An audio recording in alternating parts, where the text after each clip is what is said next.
घायल पुलिसकर्मी को भभुआ सदर अस्पताल में भेजा गया है, जहां पर डॉक्टरों ने प्राथमिक उपचार के बाद देखिए बनारस रेफर किया है।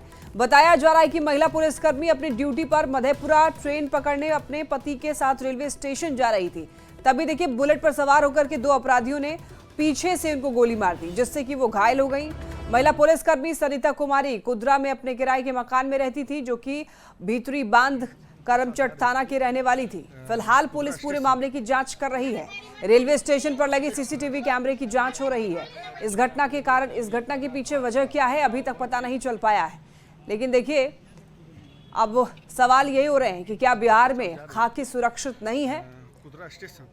महिला पुलिसकर्मी को गोली मारी गई है। प्राथमिक उपचार के बाद अब देखिए बताया जा रहा है कि उनको अस्पताल में भर्ती कराया गया है। सीसीटीवी कैमरे की जांच हो रही है और घटना के कारण का फिलहाल अभी तक पता नहीं चल पाया है कि आखिर किस वजह से गोली चलाई गई है। कुदरा स्टेशन से आई थी, कुदरा सरकारी पीएससी से आई थी, जो गोली लगा हुआ था और गोली मतलब कि पीछे से लगा हुआ था बाएं साइड में, तो गोली निकला हुआ नहीं थी। क्या स्थिति है सर? अभी स्थिति कुछ कहा नहीं जा सकता है। ये कहाँ जा रहे थे? ट्रेन भरने के लिए। कहाँ से? कुदरा अपने रूम से जाने के लिए, ड्यूटी करने के लिए। काची में ड्यूटी करते थे? काची में ड्यूटी करते थे? पुलिस थे। कहाँ जा रहे थे? ड्यूटी कर तो मैंने वो पहचाने नहीं, इनकी वाइफ नहीं नहीं पहचाने? दोनों हाथ में को पहचाना नहीं। देखिए बार बार पुलिस को निशाना बनाए जाने पर अब कई सारे सवाल उठ रहे हैं। सवाल ये कि क्या खाकी का खौफ खत्म हो चुका है, और सवाल ये भी कि क्या पुलिस को निशाना बनाकर के आखिर कैसे अपराधी भाग जा रहे हैं। आखिर बार बार पुलिस पर हमले क्यों हो रहे हैं और अभी तक अपराधियों की गिरफ्तारी क्यों नहीं हुई है। बार बार हमले के बाद भी एक्शन क्यों नहीं लिया जा रहा है। ये तमाम सवाल ऐसे हैं जो कि लगातार ऐसी बढ़ती हुई घटनाओं के बाद उठने शुरू हो चुके हैं कि क्या खाकी यहां पर सुरक्षित नहीं है। बार बार हमले के बाद भी एक्शन क्यों नहीं हो रहा है, अभी तक अपराधियों की गिरफ्तारी क्यों नहीं हुई है। आखिर बार बार पुलिस पर हमले क्यों हो रहे हैं और आखिर पुलिस को निशाना बनाकर अपराधी भाग कैसे जा रहे हैं।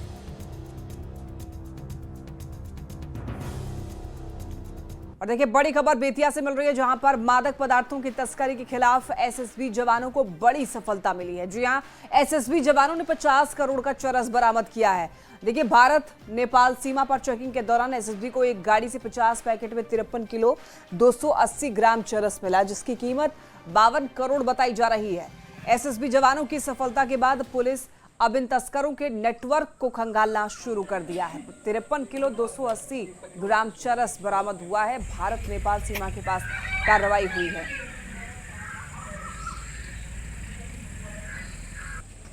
खबर किशनगंज से है, जहां पर देखिए पोवाखाली नगर पंचायत वार्ड संख्या 7 स्थित बर्फ फैक्ट्री के कंप्रेसर मशीन में ब्लास्ट हो गया और इस हादसे में मालिक और एक कर्मी घायल हुए हैं, जिन्हें इलाज के लिए सदर अस्पताल रेफर किया गया है। फैक्ट्री मालिक को आंशिक चोट है, लेकिन कर्मी की हालत गंभीर बताई जा रही है, जिसका इलाज चल रहा है। देखिए वहीं पुलिस पूरे मामले की जांच में जुट गई है। अचानक घटना से अब सभी अचंभित हैं, लेकिन देखिए घायलों का इलाज चल रहा है। बर्फ फैक्ट्री में ब्लास्ट की खबर मिल रही है। पुलिस पूरे मामले की जांच में जुटी हुई है। किशनगंज से ये खबर है, मालिक और कर्मी दोनों ही बताए जा रहे हैं घायल हो गए हैं, लेकिन आंशिक चोटें जो है मालिक को आई हैं। बताया जा रहा है ज्यादा गंभीर कर्मी है, लेकिन अचानक घटना से अब सभी लोग अचंभित हैं। अब इलाज चल रहा है इन सभी लोगों का। पुलिस पूरे मामले की जांच में जुट चुकी है। औरंगाबाद से बड़ी खबर, जाली नोट के साथ ऑटो ड्राइवर गिरफ्तार हुआ है। ऑटो से 62,800 के जाली नोट बरामद किए गए हैं। कारोबारी को देखिए नोट देने जा रहा था आरोपी, ये खबर मिल रही है। सूचना मिलने पर पुलिस ने कार्रवाई की है। रफीगंज थाना क्षेत्र के चौक इलाके में कार्रवाई हुई है। और आपको बताते चले, यहां पर बताया जा रहा है कि जाली नोट बरामद की गई है और 62,800 के जाली नोट बरामद हुए हैं। बताते चले आपको, पुलिस ने गिरफ्तार कर लिया है ऑटो ड्राइवर को। पूछताछ की जा रही है। पुलिस ने कार्रवाई की है इस मामले में। देखिए ये औरंगाबाद से खबर मिल रही है। बताया जा रहा है कि यहाँ पर एक ऑटो ड्राइवर के पास से जाली नोट की बरामदगी हुई है। अब उनसे पूछताछ की जा रही है कि आखिर ये जाली नोट कहां से आए और कौन ये जाली नोट छापने का काम कर रहा है। ऐसे कई सारे सवालों के जवाब ढूंढने में अब पुलिस जुट चुकी है। बताया जा रहा है कि 62,800 के जाली नोट की बरामदगी हुई है। कारोबारी को नोट देने के लिए दरअसल ये आरोपी जा रहा था। सूचना मिलने पर पुलिस ने कार्रवाई की है। 200 रुपये का 194 नोट, टोटल 62,800 रुपया बरामद किया गया, जो प्रथम दृष्टया जांच से में जो है वो फेक करेंसी पाया गया है, जिसके उपरांत जो है चालक को जो है गिरफ्तार किया गया और गिरफ्तारी के उपरांत जो है रफीगंज थाना कांड संख्या 277-25 दिनांक 13/6/25 जो है विधिवत सुसंगत धारा में जो है दर्ज किया गया और उसके बाद जो है अपराधी से पूछताछ किया गया है, जिसमें उससे अपने संलिप्तता को स्वीकार करते हुए जो है अन्य कुछ अहम जानकारी दिया गया है, जिसके संबंध में जो है अग्रतर अनुसंधान करके अग्रतर कार्रवाई की जाएगी। मोतिहारी के बाद जमुई में साइबर अपराधियों ने वन विभाग के एक रिटायर कर्मचारी को डिजिटल अरेस्ट कर उनके खाते से 9,45,000 लूट लिए हैं। साइबर अपराधी खुद को बिजली विभाग का अधिकारी बताकर लाखों रुपए खाते से उड़ा लिए हैं। 9 लाख से भी अधिक रुपए की ठगी का यहां पर शिकार वन विभाग के रिटायर कर्मी हुए हैं। जमुई साइबर थाना में आवेदन देकर के केस दर्ज कराया है। बताया ये जा रहा है कि 31 मई को साइबर अपराधी ने वन विभाग के रिटायर कर्मी गोपाल शरण सिंह को बिजली विभाग का अधिकारी बनकर फोन कर 2 महीने का बिजली बिल भुगतान करने को बोला। फिर साइबर ठग की बातों में आकर बुजुर्ग शख्स झांसे में आ गए और एक एप्लीकेशन मोबाइल में डाउनलोड किया, जिसके बाद उसका मोबाइल और नंबर दोनों ही बंद हो गया। फिर कुछ दिन के बाद ये पता चला कि उनके खाते से 9,45,000 से ज्यादा की राशि उड़ा ली गई है। तो देखिए, रिटायर्ड वन कर्मी से ठगी का मामला सामने आया है। डिजिटल अरेस्ट करके इनको रखा गया है। देखिए, डिजिटल अरेस्ट का एक और मामला सामने आया है और दरअसल डिजिटल अरेस्ट जो है अक्सर पढ़े लिखे लोगों को, बुजुर्ग को बनाया जाता है, जिससे कि वो ठीक तरीके से नहीं समझ पाते हैं कि उनके साथ हो क्या रहा है और ऐसे में जरूरत है कि डिजिटल अरेस्ट से आप बचें।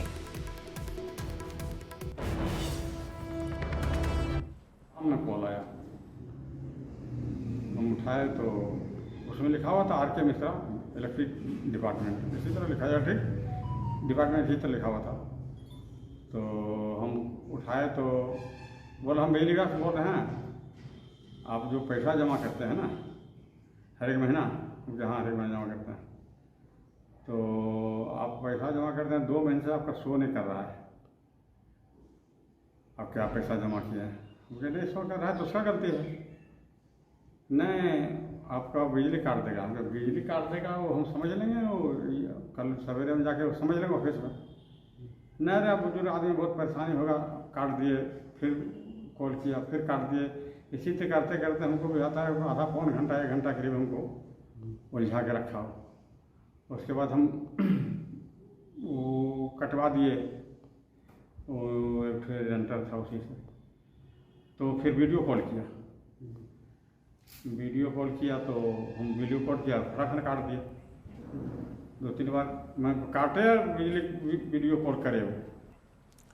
तो देखा आपने यहाँ पर कैसे बिजली बिल के नाम पर एक बुजुर्ग से किस तरीके से ठगी की गई है और ऐसे जो गिरोह होते हैं वो अक्सर ऐसे पढ़े लिखे बुजुर्ग को टारगेट करते हैं।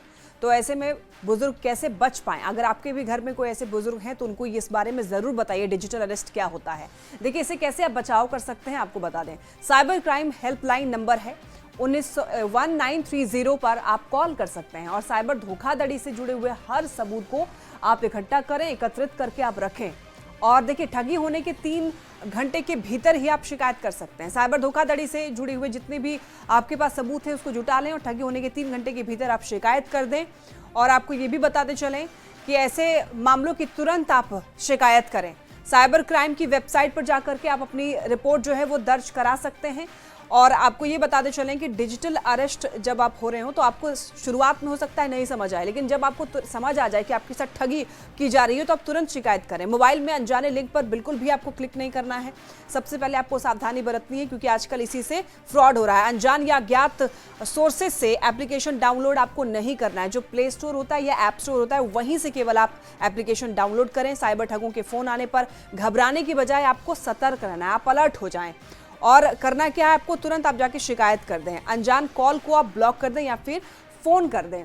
यानी कि आपको अगर कोई अननोन नंबर से फ़ोन आता है जिनको आप नहीं जानते हैं तो आप कोशिश करें कि उसको रिसीव ना ही करें, लेकिन अगर करते हैं और आपको लगता है कि ये फ्रॉड हो रहा है आपके साथ तो तुरंत आप इसकी शिकायत दर्ज करवाएं।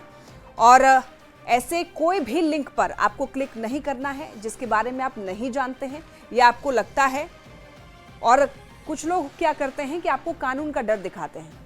क्या करते हैं आपके साथ बताएंगे कि मैं पुलिस अधिकारी हूं या फिर जज हूं, इस तरीके का आपके पास कॉल आएगा और आपको डराने की कोशिश करेंगे, हो सकता है आपको ब्लैकमेल भी करेंगे। तो आपको इन चक्करों में नहीं पड़ना है। कानून का डर दिखा करके दरअसल सबसे ज्यादा ठगी आजकल हो रही है और इसी वजह से आपको सतर्क रहने की जरूरत है। जानी मानी कंपनियों के नाम पर आपको मेल भेजते हैं, आपको लगता है बिल्कुल उसी फॉर्मेट में रहेगा मेल, आपको नहीं समझ आएगा कि ये फर्जी है या फिर सही है, लेकिन आपको किसी भी लिंक पर क्लिक नहीं करना है। फर्जी नौकरियों की भर्ती के मैसेजेस भी आपको भेजते हैं, लिंक भी भेजते हैं। कई सारे ऐसे युवा हैं जो जॉब्स के नाम पर ठगी के शिकार हो जाते हैं, तो आपको बचना है। रुपए क्रेडिट होने का फर्जी मैसेज आपको भेजते हैं, आपके अकाउंट में क्रेडिट नहीं होता है, वो केवल एक मैसेज होता है क्रेडिट का। सोशल मीडिया पर फेक प्रोफाइल से भी ठगी की जा रही है। तो ऐसे कई सारे तरीके हैं जिससे ठगी की जा रही है। लॉटरी या फिर लकी ड्रॉ प्राइज विनर का आपको मैसेज भेजते हैं कि आप लकी विनर हैं। कैश ऑन डिलीवरी स्कैम के नाम पर आपको फर्जी सामान भेज देते हैं।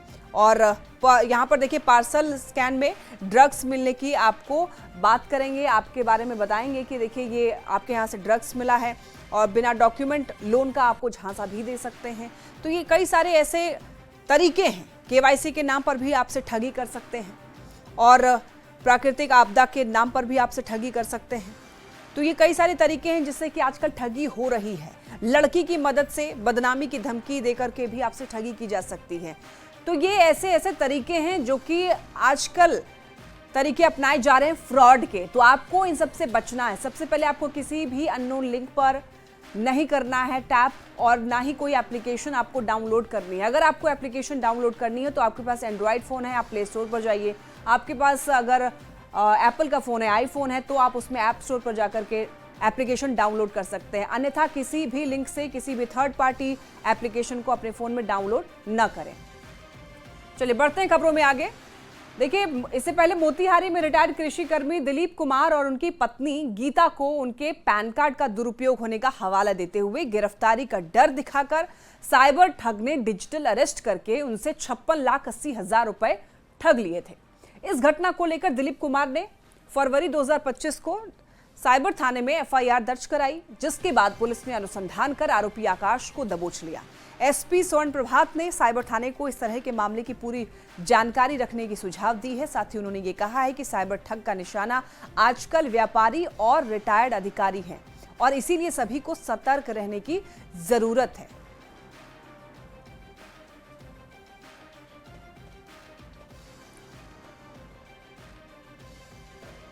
देखिए, गोपालगंज में जमीन विवाद को लेकर दो गुटों में हिंसक झड़प हो गई, जिसमें दोनों बताते चले आपको दोनों तरफ से 8 लोग घायल हुए हैं। ये घटना जो है कुचायकोट थाना क्षेत्र के मनियारी गांव की है। सभी घायलों को इलाज के लिए सदर अस्पताल में भर्ती कराया गया है। जानकारी के मुताबिक चंदन यादव और राकेश यादव के बीच में काफी समय से जमीन को लेकर विवाद चल रहा था और इसी दौरान जमीन पर कब्जा करने को लेकर दोनों पक्ष आपस में भिड़ गए। हालांकि मारपीट का वीडियो सामने आने के बाद में अब पुलिस पूरे मामले की जांच कर रही है। हिंसक झड़प में बताया जा रहा है दोनों तरफ से 8 लोग घायल हुए हैं। मारपीट का वीडियो भी सामने आया है। आप देख सकते हैं किस तरीके से यहाँ पर लाठी डंडे चलाए जा रहे हैं दोनों पक्ष से, और इसमें महिलाएं भी कहीं भी कम नहीं दिखाई दे रही हैं। महिलाएं भी बिल्कुल आगे बढ़कर के यहाँ पर मारपीट करती हुई नजर आ रही हैं।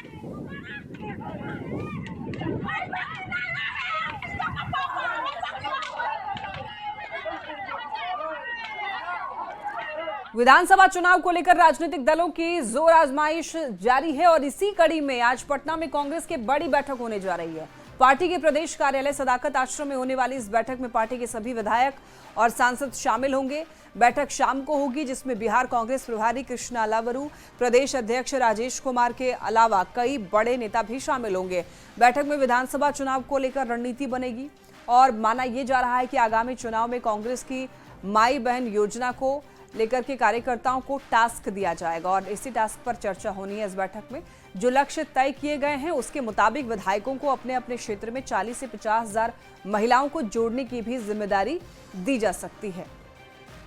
हमारे सशक्त नेतृत्व उसमें होते हैं। निश्चित तौर पे उस बैठक में बहुत महत्वपूर्ण निर्णय लिए जाते हैं। पार्टी की रणनीति बनाई जाती है, पार्टी की मजबूती कैसे प्रदान हो, इन सब विषयों पे चर्चा की जाती है। तब जब सामने चुनाव पड़ा हो तो और ही महत्वपूर्ण यह बैठक हो जाता है। सीट की राजनीति करने का दावा करने वाली बिहार कांग्रेस ने आज शाम पटना में अपने विधायकों और सांसदों की महत्वपूर्ण बैठक बुलाई है। दरअसल जिस तरीके से विधानसभा चुनाव को लेकर कांग्रेस लगातार मुखर है और सड़कों पर खुद आंदोलन अकेले कर रही है, वैसे में यह बैठक कई मायनों में महत्वपूर्ण मानी जा रही है। जो सूत्र हैं वो बता रहे हैं कि इस बैठक में कांग्रेस पार्टी अपने सभी विधायकों को टारगेट देने वाली है। सूत्रों से जो जानकारी मिल रही है, बिहार में महागठबंधन सरकार बनने पर कांग्रेस माई बहन योजना शुरू करेगी। इसकी जानकारी गांव-गांव तक पहुंचाने का निर्देश जो विधायक हैं उनको दिया जाएगा। विधायकों को कम से कम 40 से 50 हजार महिलाओं को इस योजना के लिए रजिस्ट्रेशन कराने का टारगेट दिया जाएगा। पिछले महीने ही कांग्रेस ने इस योजना का ऐलान किया है। हालांकि आरजेडी ने भी इस योजना का ऐलान किया था, लेकिन कांग्रेस ने इसमें आगे बढ़ते हुए रजिस्ट्रेशन शुरू कर दिया है और कांग्रेस का ये दावा है कि सरकार बनने पर हर महीने महिलाओं को 2500 रुपये दिए जाएंगे। दरअसल महाराष्ट्र, मध्य प्रदेश, झारखंड में भी इस तरह की योजनाओं से सत्ताधारी दल को फायदा हुआ है और ऐसे में कांग्रेस जो है वो इस मुद्दे को लेकर आगे दिख रही है आरजेडी की तुलना में और अकेले ही पूरे बिहार में कांग्रेस ने यह कार्यक्रम शुरू किया। इस बैठक में जो विधायक हैं वो तो शामिल होंगे ही, जो पार्टी के सांसद हैं वो भी इस बैठक में शामिल होंगे और उन्हें भी अलग से टारगेट दिया जाएगा। तो निश्चित तौर पर ये आज की जो बैठक है ये काफी महत्वपूर्ण मानी जा रही है। जिस तरीके से कांग्रेस लगातार राज्य में चुनावी कार्यक्रम कर रही है, राहुल गांधी से लेकर उसके तमाम सीनियर मोस्ट लीडर बिहार के दौरे पर आ रहे हैं और इसी तरीके से कांग्रेस विधानसभा चुनाव तक जो है वो खुद को बनाए रखना चाहती है ताकि अधिक से अधिक सीट हासिल कर सके। आपको पता होगा कि कांग्रेस ने सीएम फेस को लेकर अब तक अपनी सहमति नहीं जताई है, भले ही आरजेडी कह रहा हो कि सीएम फेस तेजस्वी यादव हो, लेकिन जो कांग्रेस के नेता हैं उन्हें इस तरह के दावे से गुरेज है और उनका साफ तौर पर यह कहना है कि विधानसभा चुनाव परिणाम आने के बाद ही इस पर अंतिम तौर पर मुहर लगेगी और यह फैसला होगा कि बिहार में सीएम फेस का चेहरा, सीएम फेस जो है वो कौन होगा। कैमरा पर्सन दीपक कुमार के साथ संजय कुमार, न्यूज 18 पटना।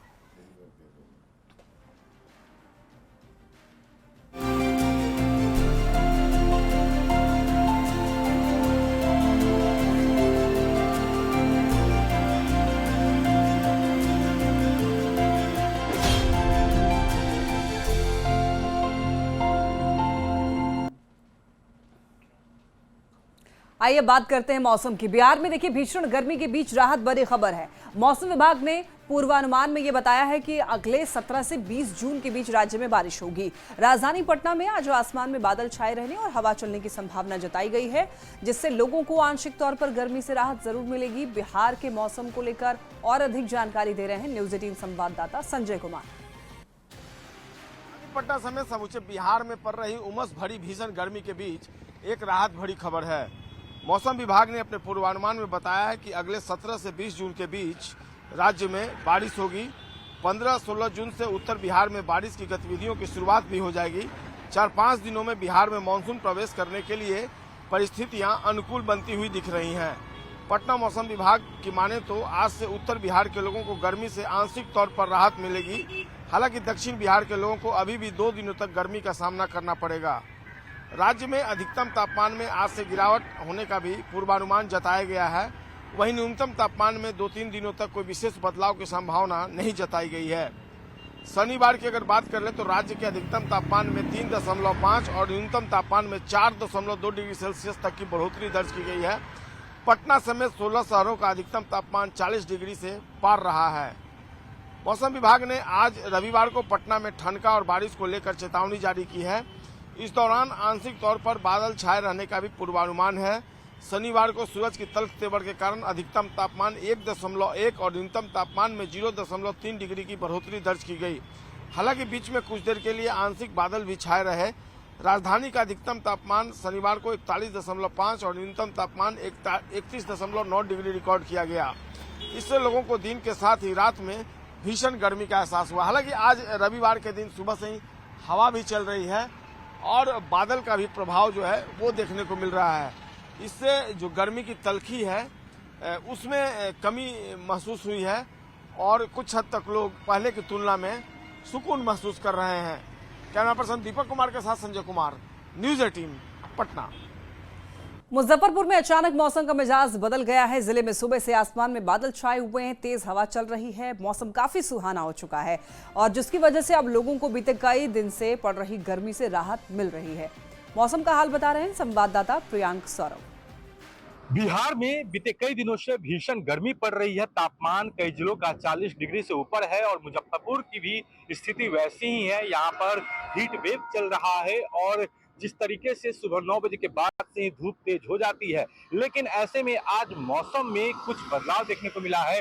मौसम सुहाना हुआ है, सुबह से हवा चल रही है, आसमान में भी बादल छाए हुए हैं, धूप अब तक जो है वह तेज नहीं हुई है। तो कहीं ना कहीं जो है यह मौसम में बदलाव जो है लोगों को गर्मी से राहत दे रहा है। अब तस्वीर देखेंगे, मौसम सुहाना हो चुका है। मुजफ्फरपुर की तस्वीर देखेंगे तो आसमान में बादल छाए हुए हैं और हवा भी चल रही है, जिससे लोगों को भीषण गर्मी से राहत मिली है। मुजफ्फरपुर की बात करें तो मुजफ्फरपुर में तापमान 40 डिग्री से ऊपर तक जा चुका है और लोग जो है 10 बजे के बाद कहीं निकल नहीं पाते हैं धूप की वजह से। लेकिन अब जो है मौसम विभाग ने पहले भी कहा है कि फिलहाल जो है गर्मी से राहत नहीं मिलेगी, लेकिन आज मौसम में काफी बदलाव देखने को मिल रहा है। सुबह से हवा चल रही है, आसमान में बादल छाए हुए हैं, जिससे लोगों को गर्मी से राहत मिली है। जिस तरीके से बीते कुछ दिनों में तापमान बढ़ा है, लोग जो है वह परेशान हो गए हैं और ऐसे में मौसम विभाग ने पहले भी कहा है कि अभी कुछ दिनों तक और गर्मी बढ़ेगी, जिससे लोगों की परेशानी भी बढ़ेगी। लेकिन अब देखने वाली बात होगी कि मौसम में कुछ बदलाव देखने को मिल रहा है, तो क्या अब मानसून का जो है वह आगमन होगा और लोगों को गर्मी से राहत मिलेगी। फिलहाल मौसम में बदलाव देखने को मिल रहा है। मुजफ्फरपुर का मौसम सुहाना हुआ है। मुजफ्फरपुर से न्यूज 18 के लिए प्रियांक सौरभ। वहीं सीतामढ़ी में भी लोग गर्मी से परेशान हैं। भीषण गर्मी की वजह से लोग ज्यादा बीमार हो रहे हैं, जिसकी वजह से सदर अस्पताल में मरीजों की संख्या अचानक बढ़ने लगी है। ज्यादा जानकारी दे रहे हैं संवाददाता राकेश रंजन। सीतामढ़ी जिले के लोग भीषण गर्मी का सामना कर रहे हैं। ऐसी परिस्थिति में जो सीतामढ़ी का स्वास्थ्य विभाग है वो अलर्ट मोड में है और भीषण गर्मी को लेकर सरकार के द्वारा जितनी भी व्यवस्थाएं होनी चाहिए अस्पताल में वो पूरी तरीके से उपलब्ध कराई गई है। और तस्वीरों के जरिए हम आपको दिखाने की कोशिश करते हैं कि सदर अस्पताल में 24/7 जो नर्सेजें हैं और चिकित्सक हैं वो ड्यूटी पर लगातार मौजूद है। और सीतामढ़ी सदर अस्पताल के जनरल वार्ड में भीषण गर्मी के शिकार विभिन्न तरीके के रोगों से जो मरीज परेशान हैं उनका इलाज लगातार किया जा रहा है और बड़ी तादाद में मरीज यहां पर लगातार भर्ती हो रहे हैं और विभिन्न तरीके के लगातार उनको शिकायतें आ रही है कि भीषण गर्मी के चलते उनको इस तरह की परेशानी है। पारा 41 डिग्री को पार कर चुका है और लगातार भीषण गर्मी के चलते लोगों की परेशानी देखते ही बनती है और लोग लगातार राहत की उम्मीद को लेकर सीतामढ़ी सदर अस्पताल में अपना इलाज कराने के लिए आ रहे हैं। सीतामढ़ी सदर अस्पताल की यह तस्वीर है जहां भीषण गर्मी को लेकर लू वार्ड का भी निर्माण किया गया है और चिकित्सकों को हर तरह का हिदायत बरतने का निर्देश स्वास्थ्य विभाग के द्वारा दिया गया है। सीतामढ़ी के डीएम रिची पांडे के द्वारा भी भीषण गर्मी को लेकर लगातार एक तरह से कहा जा सकता है लोगों में जागरूकता फैलाई जा रही है ताकि लोग अपने आप को सुरक्षित रख सके। राकेश रंजन, न्यूज 18 सीतामढ़ी।